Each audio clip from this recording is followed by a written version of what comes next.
Hello everyone, welcome to our channel Brighter World.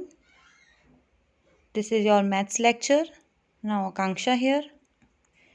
As you know, we are going and we are doing chapter 13 for 9th class, that is surface area and volume, and exercise 13.1 we have done. Second exercise we are doing. Second exercise के कुछ questions हम कर चुके हैं 13.2 में starting में 6 question. आज हम उसके फर्दर क्वेश्चन करेंगे, उसको कंप्लीट करेंगे. As you know 13.2 exercise based on that is based on cylinder. Okay, तो first of all recall some query that is C S A. What is the C S A of the cylinder? 2 pi RH. Okay. Now TSA of the cylinder 2 pi R bracket R plus H. Okay, इसको दूसरी तरीके से भी लिख सकते हैं. अगर आप इसको 2 pi RH और प्लस 2 pi R स्क्वायर लिख रहे हैं आप तब भी इसको लिख सकते हैं, या फिर 2 pi R ब्रैकेट में H plus R करके लिखना चाहें आप इसको तब भी लिख सकते हैं. क्लियर है?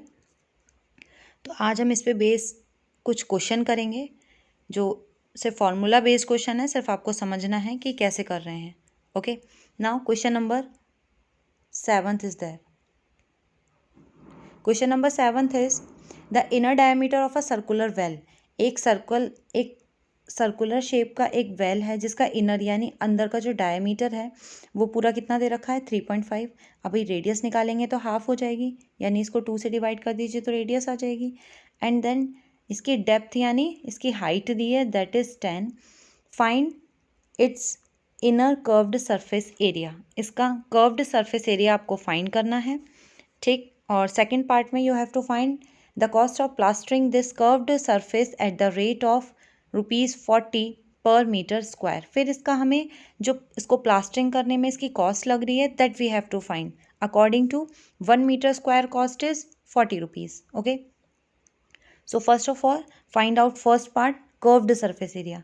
कर्व्ड सरफेस एरिया क्या होता है? 2 pi RH. आपको पता है, ठीक है. तो इजीली इसका फॉर्मूला अप्लाई करके आप 2 pi RH से इसका एरिया निकाल सकते हैं. एंड देन कॉस्ट निकालने के लिए क्या करते हैं भाई? What ever area has come, जो भी एरिया आया है 1 मीटर स्क्वायर की कॉस्ट ₹40 है. तो जो भी आपके पास एरिया आया है जो 1 मीटर स्क्वायर है उसकी कॉस्ट कितनी हो जाएगी? 110 मल्टीप्लाई बाय 40. तो आंसर आपका टोटल आ जाएगा ₹4400. ठीक है, ₹4400 टोटल लगेंगे प्लास्टरिंग में. ओके, कॉस्ट वाले में सबसे पहले एरिया निकालिए, फिर उसकी मल्टीप्लाई कर दीजिए अकॉर्डिंग टू पर मीटर स्क्वायर की कॉस्ट से. ठीक है, आप इजीली फाइंड आउट कर सकते हैं. Next 8th question is there. 8th question में क्या करना है आपको? In a hot water heating system. एक हॉट वाटर हीटिंग सिस्टम है, उसमें एक पाइप लगा हुआ है जिसमें पानी गर्म होता है. पाइप किस शेप में है? सिलेंडर शेप में है. और उसकी लेंथ यानी हाइट कितनी है पाइप की? 28 मीटर. एंड डायमीटर कितना है? 5. तो रेडियस कितनी हो जाएगी? 5/2 means 2.5 centimetre. Find the total radiating. एक चीज़ और ध्यान रखनी है, ये सेंटीमीटर में, ये मीटर में है. तो आप क्या करेंगे? इसको सेंटीमीटर को मीटर में चेंज कर लेंगे. मतलब जो रेडियस आएगी सेंटीमीटर में आएगी, मीटर में चेंज करने के लिए उसको 100 से डिवाइड कर दीजिएगा. मीन्स 2.5/100. 20 है तो पॉइंट यहाँ से हट के 2 नंबर आगे खिसक जाएगा. तो आंसर आएगा 0.025 metre, that is radius. Okay, now what we are doing? So find the total radiating surface in the system. अब आप सोचें कि टोटल की बात की है, मैं टोटल सरफेस एरिया निकाल दूँ सिलेंडर का, बट नो. जो सिलेंडर मीन्स पाइप में पानी गर्म हो रहा है, इसका मतलब वो उससे पास थ्रू हो रहा है. रेडिएटिंग सिस्टम केवल कर्व्ड में लगा हुआ है, उसके टॉप और बेस में नहीं जाएगा क्योंकि वो तो पानी फिर अंदर बंद हो जाएगा. ठीक है, वो पासिंग आउट थ्रू आउट भी हो रहा है उससे. तो इसलिए सिर्फ केवल आप कर्व्ड सरफेस एरिया लगाएंगे. कौन सा एरिया? Curved surface area. और कितना होता है? दैट इज़ 2 pi RH होता है. ठीक है, अब 2 pi RH लगा के आप इसकी सारी वैल्यू जो जितनी रेडियस है 0.025 और इसकी हाइट दे रखी है आपको लेंथ 28, वो आप अप्लाई करके और इसका आप CSA निकाल देंगे that is 4.4 metre square. Okay, now the area of the radiating system कितना आ गया आपका 4.4 मीटर स्क्वायर। इस तरीके से आपको सिर्फ ये क्वेश्चन सॉल्व करना है। Clear one? क्वेश्चन को पढ़ना है तो इजीली आपको क्लियर हो जाएगा। क्वेश्चन नंबर 9 में क्या करना है, the lateral and curved, lateral या कर्व सरफेस एरिया एक ही चीज़ होती है। लेटरल सरफेस एरिया की बात कर लो या फिर curved surface area, both are same. Okay, now lateral surface area and curved surface area,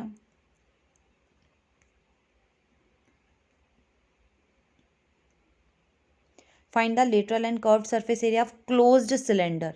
तो आपको पता है कितना होता है, 2πRH होता है। First part easily solve out हो जाएगा। ये आपको डायमीटर दिया है तो रेडियस कितनी आएगी, 2 से डिवाइड कर दीजिए 2.1, क्योंकि radius is the half of a diameter. Now 4.5 क्या है, हाइट दे रखी है आपको, तो डायरेक्टली आप फर्स्ट पार्ट क्लियरली सॉल्व कर सकते हैं 2πRH। नेक्स्ट पार्ट में आपको क्या करना है, next part is saying how much steel was actually used. Actually में कितनी स्टील यूज़ हुई होगी उस टैंक को बनाने में। अब भाई टैंक बनाया जा रहा है पेट्रोल भरने के लिए, तो यानी क्लोज्ड टैंक बनेगा, और क्लोज्ड टैंक बनने के लिए जो स्टील लगेगी वो उसका TSA बताएगा, टोटल सरफेस एरिया। ठीक है, अब क्या होता है, आप किसी चीज़ को बनाने के लिए कुछ सामान, कुछ जैसे कोई कपड़ा, आपको कोई चीज़ बनानी है, एक शर्ट बनानी है, शर्ट के लिए आप सपोज दैट 4 मीटर का कपड़ा लाए। ठीक है, एक राउंड फिगर में ले लिया आपने, 4 मीटर का कपड़ा लाया आप, उसके बाद जो शर्ट बननी है वो आपकी 3.5 मीटर में बननी है, तो वो आधा मीटर कपड़ा जो बचा वो आप राउंड फिगर में लाए, मतलब आपको पता था कि कुछ एक्स्ट्रा लगेगा। ठीक है, तो हम हर चीज़ एक्स्ट्रा लेके चलते हैं, बट एग्जैक्टली वो कम में काम हो जाती, क्योंकि कटिंग करेंगे और कुछ भी होगा तो वो एक्स्ट्रा कपड़ा लग जाता है। इसीलिए यहाँ पे जो आपका TSA होगा वो आपका करेगा एग्जैक्ट उस स्टील का काम, कि जितनी स्टील आपकी यूज़ हुई होगी उसका एरिया बताएगा, एग्जैक्टली जितनी यूज़ हुई होगी। ठीक है, और एक स्टील हम क्या ले लेंगे, हमें वही एक्चुअली यूज़ निकालनी है, लेकिन हमें अपनी तरफ से तो लेनी पड़ेगी कि सपोज दैट हमने X मीटर स्क्वायर की स्टील ली है इतने एरिए की, या फिर उसको A मान लेते हैं। ठीक है, फिर क्वेश्चन क्या बोल रहा है, क्वेश्चन इज सेइंग कि 1/12 स्टील का जो 1/12 पार्ट था, ठीक है, वो वेस्ट हो गया यूज़ करने में, मतलब कटिंग वटिंग में वेस्ट हो गया, तो सच में कितनी यूज़ हुई वो निकालनी है। अब वो कैसे निकालेंगे वो देखते हैं। फर्स्ट पार्ट मैंने आपको बताया, सीधे आपको CS से 2πRH अप्लाई करना है, then you can find out the answer. Next के लिए सबसे पहले भाई टैंक कंप्लीट बंद है, तो आपको क्या निकालना है, आपको एक टोटल सरफेस एरिया निकालना पड़ेगा। अब उसके बाद कहानी शुरू होगी। टोटल सरफेस एरिया जब आप निकाल देंगे तो यहाँ से फिर आपको क्या मिलेगा, हमने सपोज़ किया कि जो हमारी स्टील लगी वो टोटल A लगी, मतलब A मीटर स्क्वायर।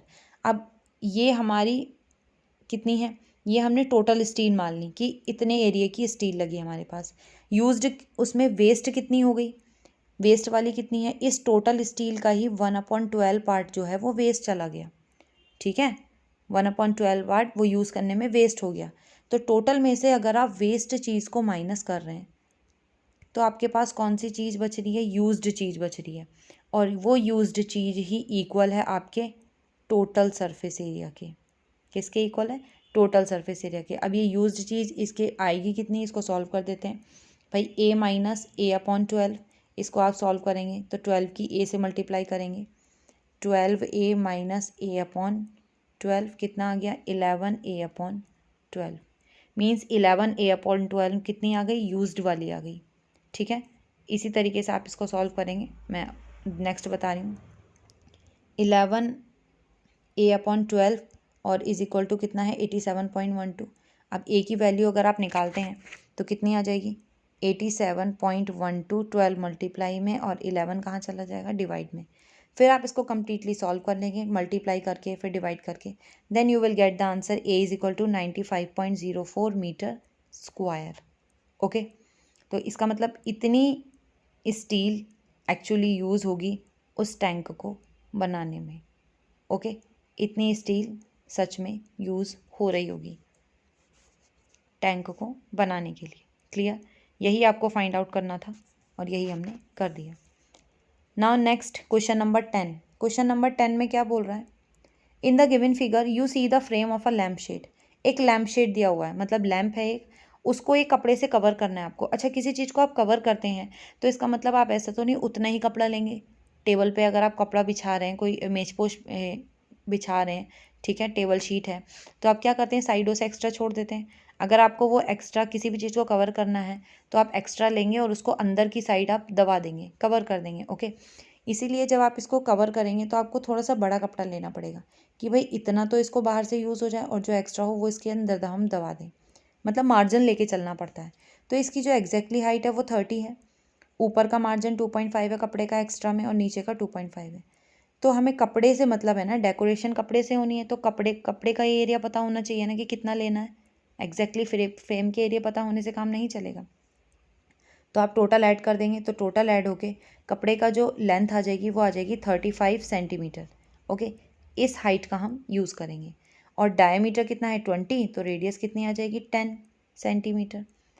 फिर क्या करना है आपको, अच्छा जो फ्रेम हो रहा है कपड़ा वो इसके कर्व्ड एरिया में लग रहा है, ऊपर से नहीं बंद हो रहा है, क्योंकि लैंप है नीचे ऊपर से खुला रहेगा, ठीक है।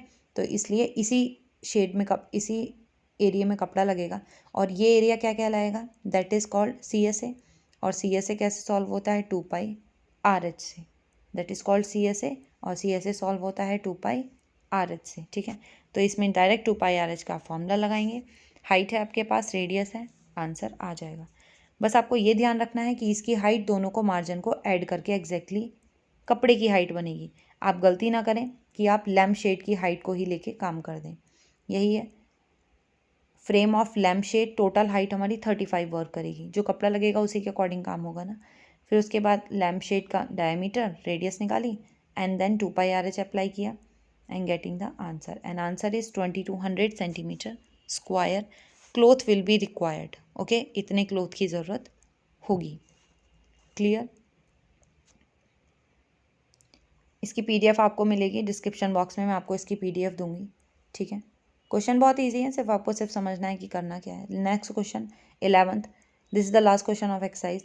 द स्टूडेंट ऑफ अ विद्यालय, एक विद्यालय के स्टूडेंट को बोला गया पार्टिसिपेट करने के लिए इन एक कॉम्पिटिशन में for making and decorating pen holder. क्या बनाना है, एक डेकोरेटिंग पेन होल्डर बनाना है in the shape of cylinder, किस शेप में, सिलेंडर। अब सपोज आप आइडिया लगाइए कि you are making a pen holder, आप पेन होल्डर बना रहे हैं, उसको नीचे से बंद करेंगे बट ऊपर से तो वो ओपन रहेगा ना। पेन होल्डर है, नीचे से क्लोज होगा, ऊपर से बंद होगा।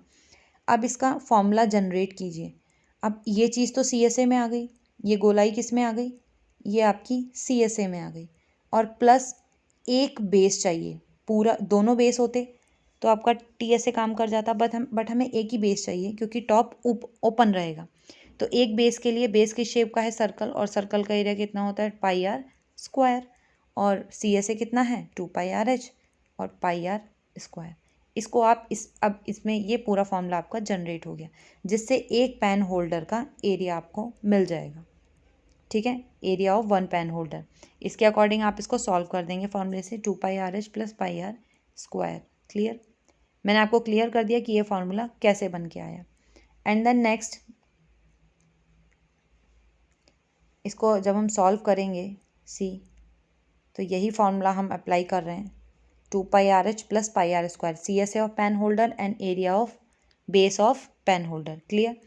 Now area of cardboard sheet used by one competitor, इतना एरिया कार्डबोर्ड शीट का इतना एरिया एक पेन होल्डर को बनाने के लिए चाहिए।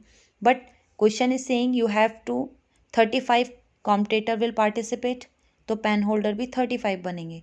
35 कॉम्पिटिटर पार्टिसिपेट करेंगे और पेन होल्डर भी 35 ही बनेंगे।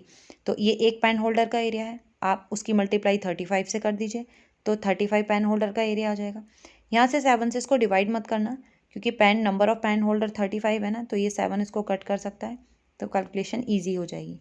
तो 35 पेन होल्डर का एरिया कितना आ गया, 7920। इसका मतलब इतने ही मीटर स्क्वायर का कार्डबोर्ड आपको लाना होगा, इतने एरिया का कार्डबोर्ड आपको लाना होगा, तभी 35 पेन होल्डर बन पाएंगे, क्लियर।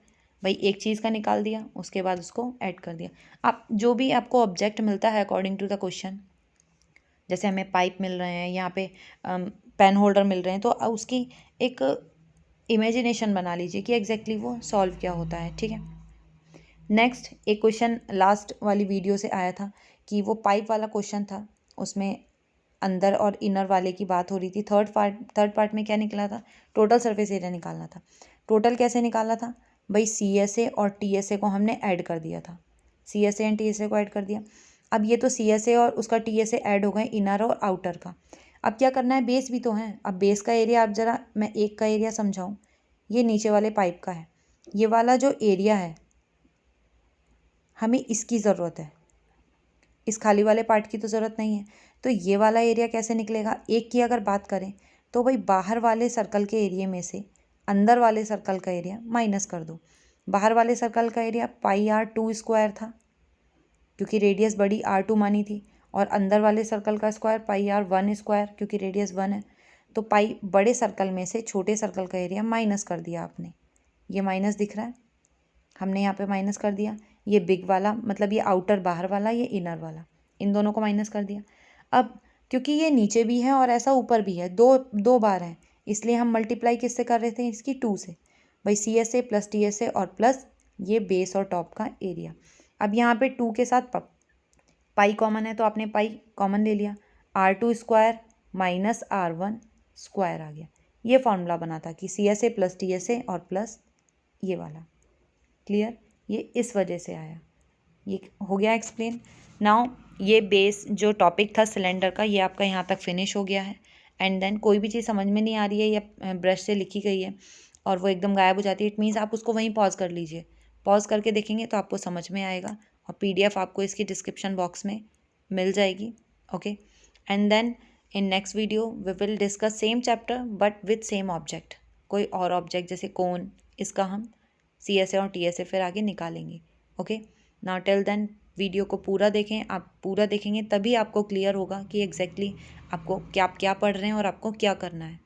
एक एक लाइन में, एक एक वर्ड में एक्सप्लेनेशन है, एक लाइन नहीं सुनी अगली लाइन सुन ली तो अगली लाइन समझ में नहीं आएगी कि वो किसके बेस पे बोली जा रही है। ठीक है, तो पूरा देखें और अच्छे से कॉन्सेंट्रेशन से पढ़ें एग्ज़ाम की तैयारी के लिए। Okay, now take care, bye bye.